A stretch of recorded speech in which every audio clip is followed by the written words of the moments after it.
Optics की series में students आपका फिर से एक स्वागत है। और आज हम जो पढ़ेंगे वो फर्मेट्स प्रिंसिपल है। देखिए, कई बार आपके मन में सवाल ये आया होगा कि आप रिफ्लेक्शन करवाते हैं, एक रे आती है, रे जो है इसी पाथ से वापस क्यों जाती है, इस पाथ से वापस क्यों नहीं जाती, या इस पाथ से वापस क्यों नहीं जाती। और क्वेश्चन आपके माइंड में ये भी आया होगा कि जो इंसिडेंट रे है और जो नॉर्मल है और जो रिफ्लेक्टेड रे है, ये तीनों रेज जो हैं आपस में एक ही प्लेन के अंदर क्यों होती है। सिमिलरली रिफ्रैक्शन फिनोमिना के अंदर आपने ट्वेल्थ के अंदर या इलेवेंथ में, ट्वेल्थ में आपने एक एक्सपेरिमेंट भी किया था। आपने दो ऑल पिन्स यहाँ लगाई थी और दो ऑल पिन्स आपने यहाँ लगाई थी, और उनको आपने क्या किया था, एक लाइन के अंदर देखने की कोशिश की थी। और हमें पता है जब आप रेयरर से डेंसर मीडियम में जाते हैं तो लाइट जो है सीधी जाने की बजाय, क्योंकि लाइट की तो प्रॉपर्टी ये होती है ना कि travels in the straight line, लेकिन जब आप एक मीडियम से दूसरे मीडियम में मूव करते हैं और वो भी आपके पास रेयरर मीडियम से आप डेंसर मीडियम में मूव करते हैं, और रेयरर मीडियम में आपको पता है पार्टिकल क्या होते हैं, उनके बीच का डिस्टेंस ज़्यादा होता है as compared to their normal distance. और पार्टिकल्स यहाँ डेंसर मीडियम में कैसे होते हैं, उनके बीच का डिस्टेंस कम होता है as compared to their normal distance. तो लाइट की प्रॉपर्टी तो ये थी, अगर वो एक ही मीडियम में वैक्यूम में ट्रैवल करती तो वो स्ट्रेट लाइन से आगे की तरफ निकल जाती। लेकिन जब रेयरर से डेंसर जाती है तो लाइट इस डायरेक्शन में यानी कि नॉर्मल के टूवर्ड्स मूव कर जाती है। अब ये देखिएगा, नॉर्मल टूवर्ड्स मूव कर रही है, लेकिन इस पाथ पे क्यों नहीं गई या फिर इस पाथ पे क्यों नहीं गई, सिर्फ यही पाथ रे ने क्यों लिया। तो ये क्वेश्चन आपके माइंड में कई बार आया होगा, तो आज इसको थोड़ा सा हम इजी बनाने की कोशिश करेंगे ताकि आप इस उलझन से बाहर निकल जाएं।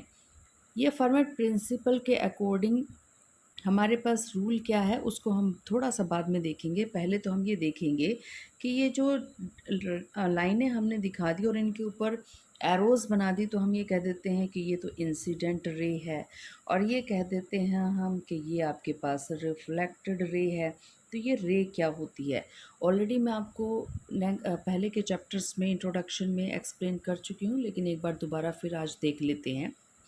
कंसीडर कीजिए कि आपके पास एक रेडिएशन है जिसकी वेवलेंथ लैम्डा है, और उसके आगे आपने कोई एज, कोई ऑब्स्टेकल, कोई गत्ता लगा दिया है, कोई भी चीज़ आपने उसके आगे अड़ा दी है। तो ये आपकी लाइट आ रही थी, आपने यहाँ से टॉर्च ऑन कर रखी थी, चाहे सोडियम लैंप मान लीजिए, चाहे नियॉन लैंप मान लीजिए, नियॉन से रेड कलर की लाइट निकलेगी, और सोडियम होता तो आपको पता है कि येलो कलर की 5896 या 5890 दो वेवलेंथ निकलती हैं, और इनकी अगर एवरेज निकालें तो 5893 हो जाएगी। तो हमने यहाँ से एक पर्टिकुलर, सिर्फ मोनोक्रोमेटिक रेडिएशन की मैं बात कर रही हूँ, सिंगल वेवलेंथ की बात कर रही हूँ। तो यहाँ पर आपने क्या किया, टी थिकनेस की एक ऑब्स्टेकल लगा दी, और इन दोनों के बीच में रिलेशन कुछ ऐसा रखा कि जो लैम्डा है that is approximately equal to T. तो यहाँ पर डिफ्रैक्शन का फिनोमिना आपका रेडिएशन ओबे करेगा। आपका रेडिएशन क्या करेगा, रिफ्लेक्ट बैक होने की बजाय आपका जो रेडिएशन है वो इसके एज के या इस ऑब्स्टेकल के साथ साथ मूव करना स्टार्ट कर देगा। इसी वजह से आपने कई जगह देखा भी होगा। कंसीडर कर लीजिए कि आपके पास टॉर्च है, तो टॉर्च से जो आपकी लाइट है वो क्या करती है, वो आपकी लाइट यूँ नहीं जाती सीधी की सीधी, वो क्या कर जाती है, आपकी थोड़ी सी एजेस से मुड़ जाती है। तो होना क्या चाहिए था, लाइट तो आपको सिर्फ इस पोर्शन पे मिलनी चाहिए थी, लेकिन आपको जो ब्राइटनेस है, जो इल्यूमिनेशन है, वो आपको कहाँ मिलता है, इस रेंज में मिलता है। तो ये जो एक्स्ट्रा पोर्शन आया है, ये एक्स्ट्रा पोर्शन किसकी वजह से आया है, ड्यू टू डिफ्रैक्शन फिनोमिना की वजह से आया है। तो डिफ्रैक्शन का फिनोमिना कब काम करेगा, जब ऑब्स्टेकल की थिकनेस किसके इक्वल होगी, आपकी अप्लाइड रेडिएशन या अप्लाइड वेव के वेवलेंथ के इक्वल हो आपके पास हो जाएगी। तो अब कंसीडर कीजिए, अब हमने ये मान लिया कि जो आपकी वेवलेंथ है लैम्डा टेंड्स टू ज़ीरो हो गई है। तो सोचिएगा कि लैम्डा टेंड्स टू ज़ीरो हो गई है, इसका मतलब आपने ऐसी वेव डाली है जिसके क्रस्ट और ट्रफ की जब आप लेंथ मेज़र करेंगे, इनको ऐड करेंगे, that is approximately equal to zero. तो अब सोचिए कि इस वेवलेंथ को डिफ्रैक्ट करवाने के लिए आपको कितनी थिकनेस, किस ऑब्स्टेकल की ज़रूरत पड़ेगी, कितनी थिकनेस का ऑब्स्टेकल आपके पास होना चाहिए, T is equal to zero. अब देखिए T is equal to zero आपको यहाँ पर स्पेस में, एटमॉस्फेयर में तो कहीं मिलेगा नहीं, क्योंकि आपने तो lambda is equal to zero consider कर लिया है। तो जब lambda is equal to zero है, बिना T is equal to zero के लाइट डिफ्रैक्ट नहीं होगी। It means the radiation is going to move in the straight line. तो अब स्ट्रेट लाइन में अगर आप मूव कर रहे हैं तो देखिए हमने यहाँ पर स्ट्रेट लाइन ही तो इंडिकेट की है कि आपकी आने वाली रे स्ट्रेट है, जाने वाली भी रे स्ट्रेट है। इट मीन्स यहाँ पर हमने क्या कंसिडर किया है, हमने ये कंसिडर किया है the wavelength, incident wavelength is very very small and approximately tends to zero as compared to the obstacle present in the atmosphere और as compared to the thickness of the interface surface। तो हमने यहाँ पर इस वजह से ये consider कर लिया है। तो अगर आप यहाँ पर रे को डिफाइन करना चाह रहे हैं तो रे को किस तरह से डिफाइन करेंगे, रे सीधी जानी चाहिए, एक स्ट्रेट लाइन होनी चाहिए।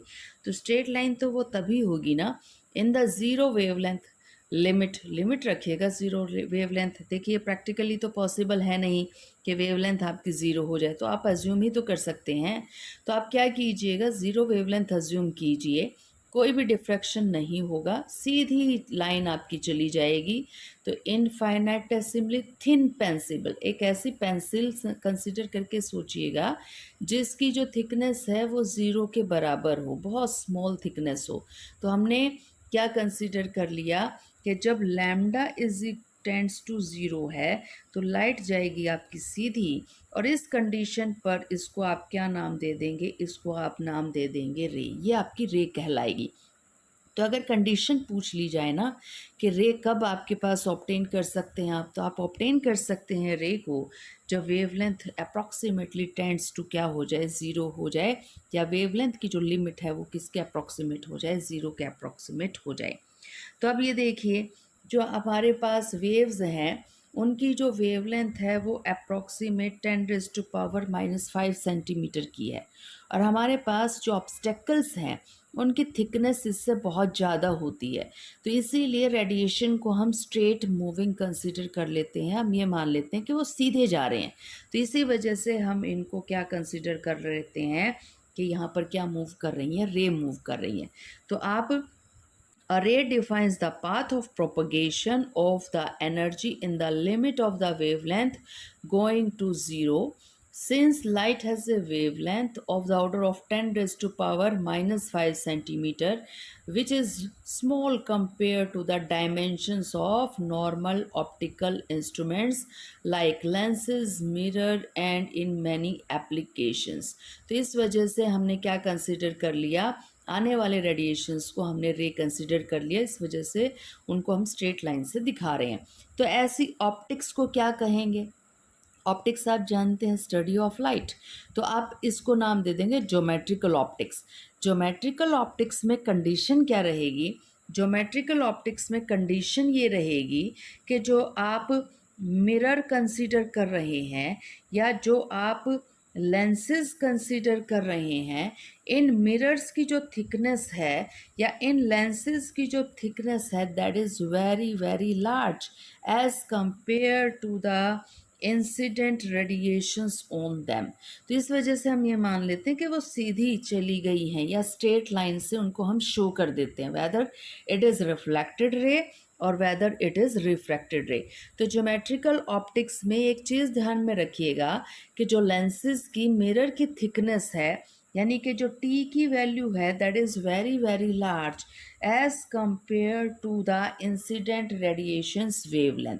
तो हम आने वाली रे को सीधा कंसिडर कर लेते हैं। अब ऐसे तो देखिए वेव को यूं कंसिडर करते हैं ना क्रस्ट और ट्रफ की फॉर्म में, कभी एम्पलीट्यूड आपके पास पॉजिटिव आना था, कभी नेगेटिव आना था, लेकिन हम इसको इस तरह कंसिडर ना करके हम इसको किस तरह से दिखा रहे हैं, स्ट्रेट रे की रे से दिखा रहे हैं, the path followed by this radiation. तो और ज्योमेट्रिकल ऑप्टिक्स के अंदर आप इस चीज़ को किस में कन्वर्ट करवा रहे हैं, रे को कन्वर्ट करवा रहे हैं। तो वेव क्या है, दैट इज़ एनर्जी डिस्टर्बेंस। तो एनर्जी देखिए क्या कर रही है, मूव कर रही है without the motion of the particles. Energy की जो मूवमेंट है it is represented in the form of ray in geometrical optics, and in geometrical optics the thickness of the mirror और the thickness of the lenses और the optical instrument. Optical instrument में ये सारी चीज़ें आती हैं, lenses हों चाहे आपके पास मिरर हो, चाहे आपने मिक्स्ड मिरर यूज़ कर रखे हो, कन्वेक्स प्लस कन्वेकेव कर रखा हो, या concave plus convex plus plano wave कर रखा हो, प्लेन वेव कर रखा हो, तो यहाँ पर हम इसको कंसिडर कर लेते हैं। तो अब जब भी आपको कुछ इस तरह से नज़र आए तो माइंड में आपके सीधा चला जाना चाहिए कि lambda tends to zero as compare the thickness of the obstacle.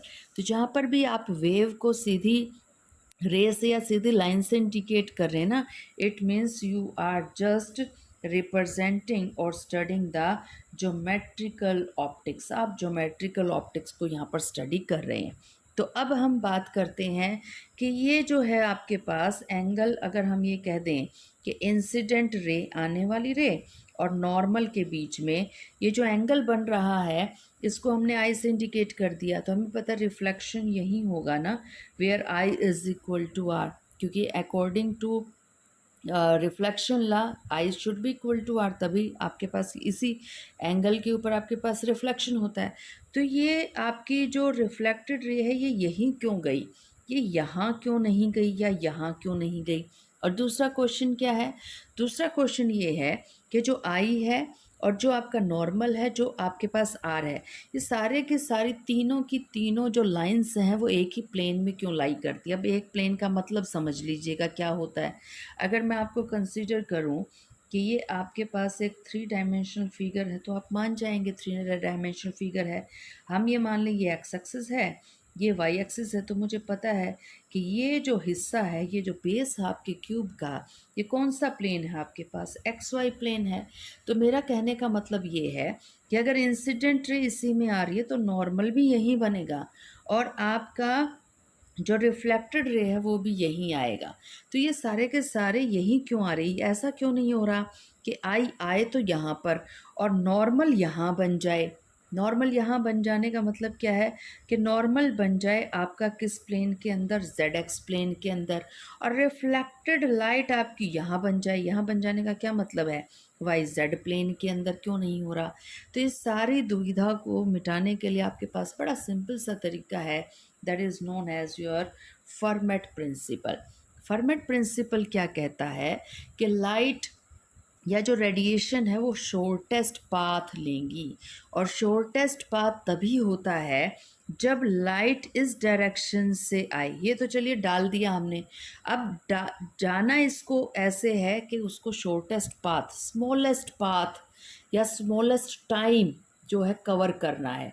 तो यहाँ पर यही तरीका है, जब वो स्मॉल उसी प्लेन के अंदर आए और आई किसके इक्वल हो, आर के अंदर। तो ये कंडीशन सेटिस्फाइड कौन कर रहा है, आपका फर्मेट प्रिंसिपल के अकॉर्डिंग ये दोनों आपकी यहाँ पर कंडीशन सेटिस्फाई हो रही है, इसलिए आई इज इक्वल टू आर है, और इंसिडेंट रे और नॉर्मल और जो रिफ्लेक्टेड रे है they are in the same plane because of the Fermat principle. इसको थोड़ा सा मैं और तरीके से भी समझाना चाहूँगी। कंसीडर कर लीजिए कि आपकी लाइट के पास दो तरीके थे आने के, ए से बी जा सकती थी वो सी से मूव करके, और ए से बी जा सकती थी वो सी डैश से मूव करके। तो वो ए से सी से बी जाए या ए से सी डैश बी जाए, ये हमारे पास दो तरीके थे मूव करवाने के। हमें क्या देखना है, हमें ये देखना है कि ए सी बी छोटा है या ए सी डैश भी छोटा है। जो भी रास्ता छोटा होगा, जो भी पाथ छोटा होगा ए से बी पहुंचने के लिए, वो पाथ आपकी रे लेगी, वो पाथ रेडिएशन लेगा, या वो पाथ आपकी क्या लेगी, लाइट लेगी। तो फर्मेट प्रिंसिपल के अकॉर्डिंग अगर हम इसकी स्टेटमेंट रे देखें, the ray will correspond to that path for which the time taken is an extremum in comparison to nearby pass, that is it is either a minimum or a maximum or stationary। पहले तो format ने ये कह दिया था वो छोटा भी हो सकता है, बड़ा भी हो सकता है, और वो कांस्टेंट भी हो सकता है नियर बाय डिस्टेंस से। अब नियर बाय तो आप बहुत सारे बना सकते हैं, तो बहुत सारे हो सकते हैं। तो नियर बाय से ए सी बी अगर कांस्टेंट हो गया तो ये पाथ ले लेगी, मिनिमम हो गया तो ये पाथ ले लेगी, अगर मैक्सिमम हो गया तो ये ले लेगी। लेकिन एट लास्ट इन तीनों सिचुएशंस में से एक सिचुएशन चूज़ करनी थी, तो सिचुएशन कौन सी चूज़ की गई? मिनिमम वाली सिचुएशन यहाँ पर चूज़ कर ली गई। तो यहाँ पर देखिएगा, यहाँ पर हमने क्या किया, हमने टाइम निकाला है। टाइम का फॉर्मूला आप जानते हैं, डिस्टेंस अपॉन स्पीड। और अगर हम एयर में मूव करवा रहे हैं तो एयर के अंदर तो लाइट या रेडिएशन, जितने भी इलेक्ट्रोमैग्नेटिक रेडिएशंस हैं वो किससे चलते हैं? स्पीड ऑफ लाइट से चलते हैं, 3 × 10⁸ मीटर पर सेकेंड से। एन क्या है? Refractive index of your medium है। क्या आप एयर में चला रहे हैं, गैस में चला रहे हैं, किसी लिक्विड में चला रहे हैं, किस में मूव करवा रहे हैं? डी एस क्या है? This is the distance covered by your light और रेडिएशन और ए वेव। तो ए से बी गए हम, सी से होते हुए, तो डिस्टेंस हुआ डी एस, रिफ्रैक्टिव इंडेक्स था एन, और हमने क्या किया, इस डिस्टेंस को किससे डिवाइड करवा दिया? वेलोसिटी से, तो ये आ गया हमारा टाइम। सिमिलरली एक ऑप्शन आपके पास और भी था ना, कि आप ए से बी सी डैश से होते हुए भी जा सकते थे।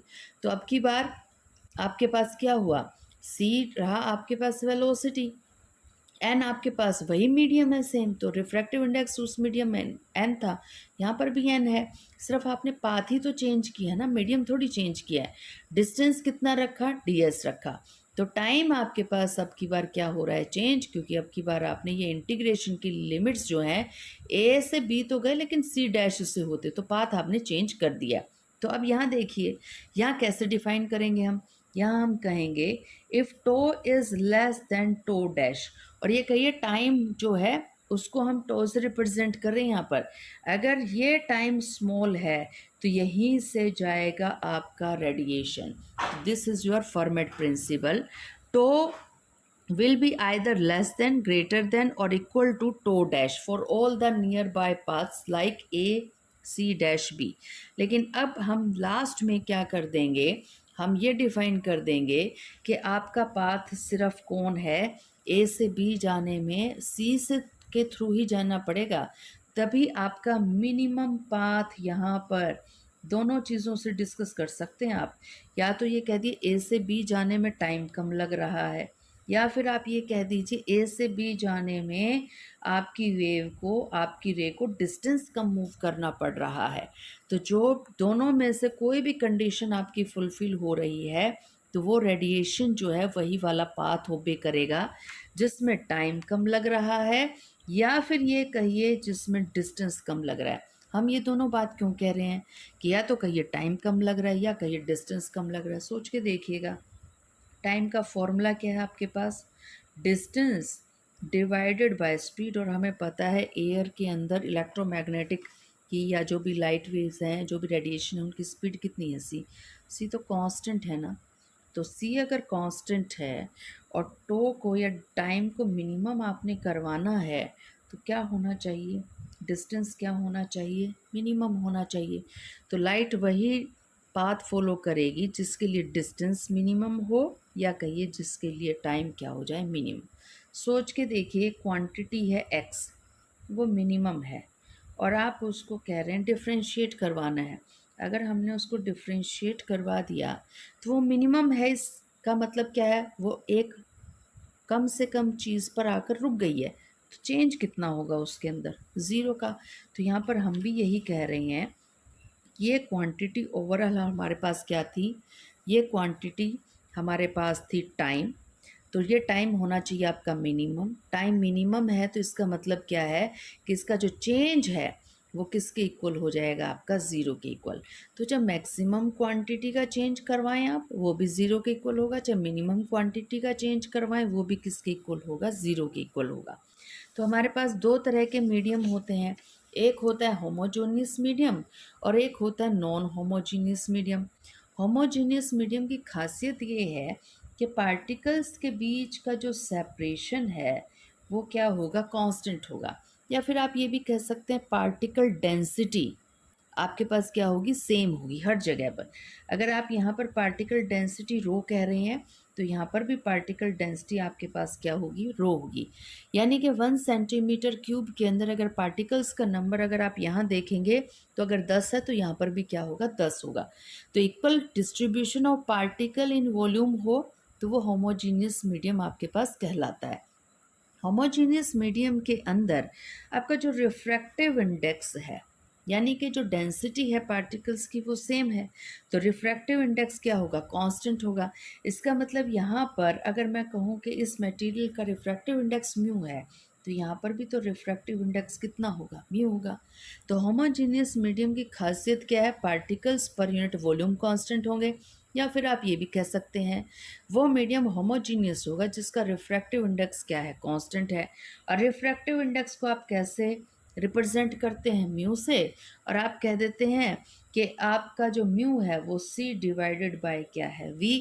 इट मीन्स कि velocity of light in air divided by the velocity of light in this medium. इस मीडियम के अंदर तो लाइट चल रही है v वेलोसिटी से और हवा के अंदर वेलोसिटी कितनी हो गई लाइट की, c से। तो मुझे इस मीडियम का अगर रिफ्रैक्टिव इंडेक्स निकालना है तो हम किससे कंपेयर करवा देंगे, इसको लाइट से कंपेयर हम करवा देंगे। तो c आपके पास 3 × 10⁸ मीटर पर सेकेंड है और हमें पता है मीडियम के अंदर तो आपकी लाइट की वेलोसिटी कम हो जाती है, तो म्यू हमेशा आपका ग्रेटर देन क्या रहेगा, यहाँ पर 1 रहेगा।